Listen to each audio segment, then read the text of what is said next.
Merci PMC, retour en effet sur le plateau d'actu, le plateau TV du Salon européen des pêches en mer. J'ai mon collègue Fred, le technicien. Il est parti à la pêche aux exposants. Ouais, je suis pas loin, je te rassure. Je suis vraiment Fred, pas loin. alors j'espère que tu rentres pas bredouille. Non, je rentre pas bredouille, j'arrive avec la team Ilex. Et c'est pas rien parce que tu vas voir, il y a du solide. Allez, venez les messieurs, suivez-moi, je suis allé vous chercher là sur le stand et puis on va faire un tour. On va monter sur le plateau de Fishing TV avec le team Ilex. Donc approchez-vous, vous allez voir. On va faire une petite présentation succincte de notre équipe. Alors, Johan Housset, bon, on l'a vu hier, on le revoit aujourd'hui. Hier, on a parlé de shad à la volée, ça nous a fait bien marrer. Aujourd'hui, on va parler technique quand même un petit peu plus sérieux.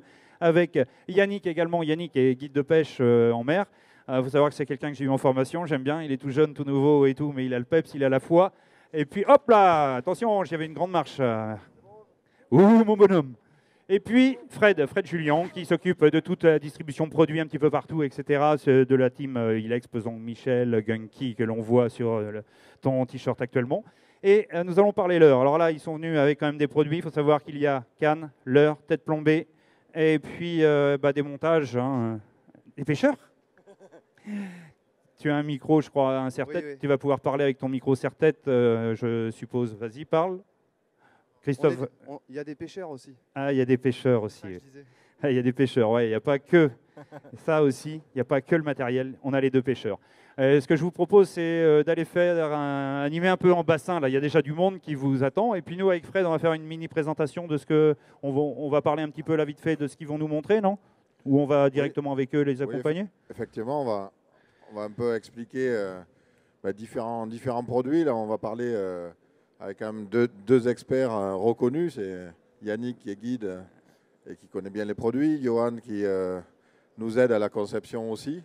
Donc le fameux Nitro Shad, ouais, qui est quand même depuis quelques années un must sur les bateaux.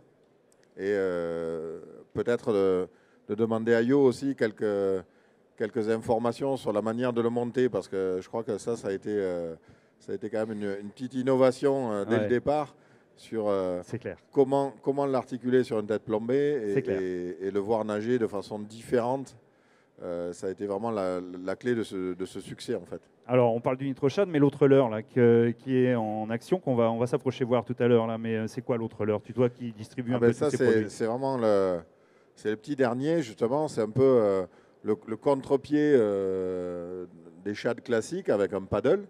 Donc un paddle, le Nitro Shad ou le Nitro Slim Shad, c'est celui que Yannick vous fait nager.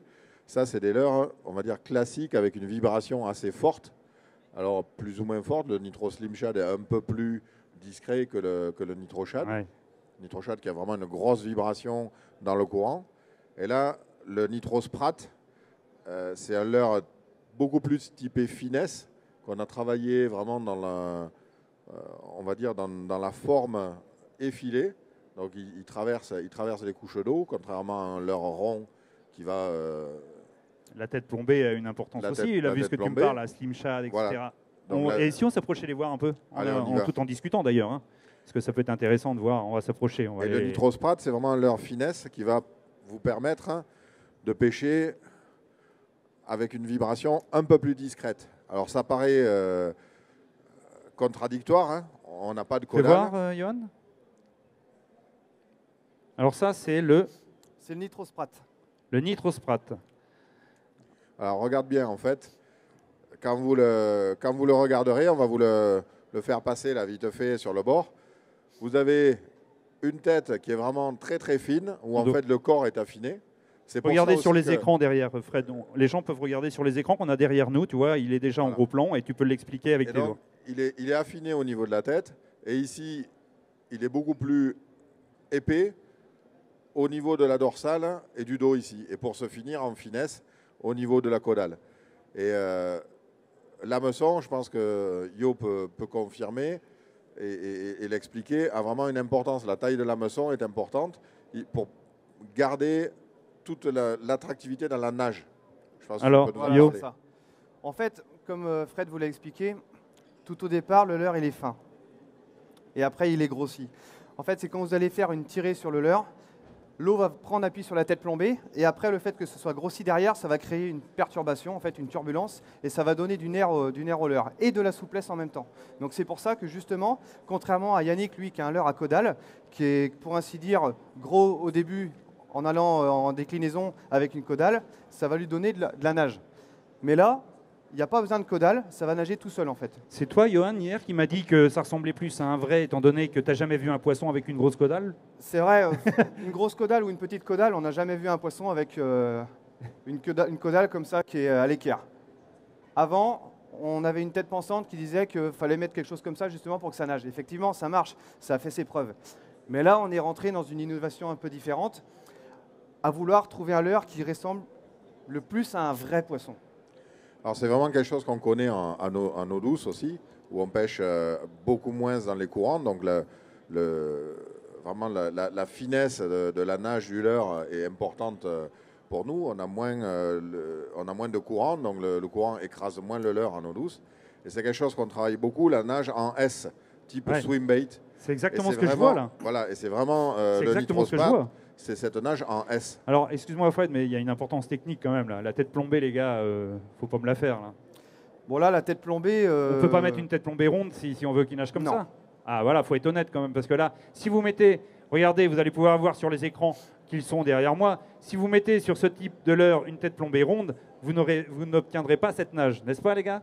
Ah mais il ne faut pas donner tous les secrets quand même. Non, mais attendez, on est là aussi pour parler technique quand même, un minimum. Parce que si vous achetez le leurre et que vous mettez une tête ronde, vous n'obtiendrez pas cette nage. Donc là, on obtiendra un leurre qui nage, mais pas aussi non, mais bien. d'accord. Voilà, parce que forcément, si on va tirer dessus, il va y avoir un mouvement d'eau qui va se faire autour et ça va faire nager le leurre. Et dis-moi là. Oui, non. Non. Bon. Non. Ouais, il me dit pas, c'est un secret, il le gardera. Il n'y a pas de secret. Si. Non, c'est toi qui l'as monté, ça se voit. Vous voulez me parler de l'inclinaison de la tête plombée? Oui. C'est ça. Bon, c'est vrai que sur un leurre comme ça, c'est moins important. Sur un shad, on a tendance à incliner un petit peu la tête plombée, justement pour que l'eau vienne prendre appui sur la face supérieure de la tête, pour justement que ça crée aussi une turbulence et que ça donne du rolling au leurre. C'est pour justement accentuer la nage du leurre.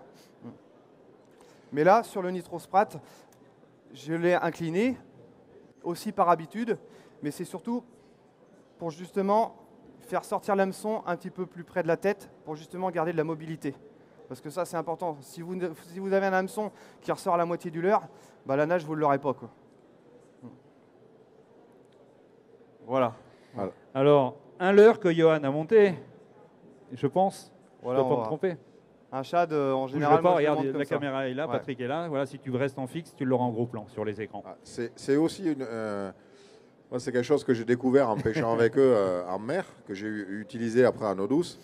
Mais c'est aussi quelque chose qu'il faut bien comprendre, que quand vous avez beaucoup de courant et que vous montez une tête, on va dire, à plat, chaque traction que vous faites, votre leurre a tendance à monter d'un étage. C'est-à-dire que, comme vous le mettez à plat, le ventre, c'est une surface d'appui sur l'eau à la descente, et votre leurre, en fait, va à chaque fois avoir tendance à remonter. L'avantage aussi, au-delà du rolling et de la vibration qu'apporte l'inclinaison de la tête, c'est qu'à chaque fois, elle redirige votre leurre, comme si le leurre avait une bavette, vers le bas. Donc, dans les phases de pêche, quand vous avez déterminé votre profondeur de nage, et j'ai pris quelques belles fessées en mer à cause de ça, où je remontais à chaque fois et je passais au-dessus des poissons, alors que les collègues à côté, qui ne m'avaient pas trop expliqué comment on mettait la tête, pêchaient à chaque fois dans la matte. Et vous maintenez votre niveau de pêche simplement parce que la tête, à chaque fois que vous avez une traction, a tendance à redescendre un peu plus vite sur le relâché et donc à se maintenir beaucoup plus à la profondeur voulue.